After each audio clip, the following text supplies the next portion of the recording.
equals does your device need fixing? We offer a free diagnosis. We pick up and deliver right to your door, no calls or travel needed. We send you a quote before repairing, and only go ahead if you approve it. Easy, transparent, and professional. Link in description. To check if your Lenovo IdeaPad has removable RAM, start by gathering your tools.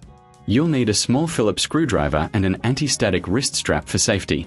First, power off your laptop and unplug it. Remove the battery if possible.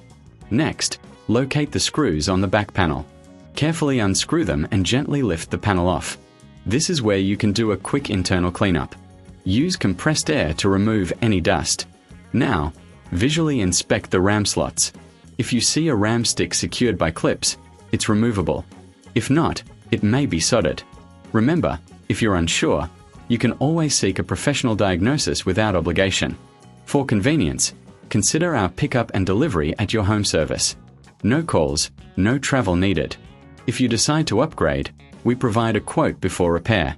Once you've checked, reassemble your laptop by replacing the back panel and screws.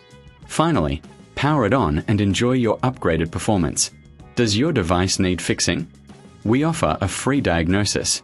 We pick up and deliver right to your door, no calls or travel needed. We send you a quote before repairing, and only go ahead if you approve it. Easy, transparent, and professional. Link in description.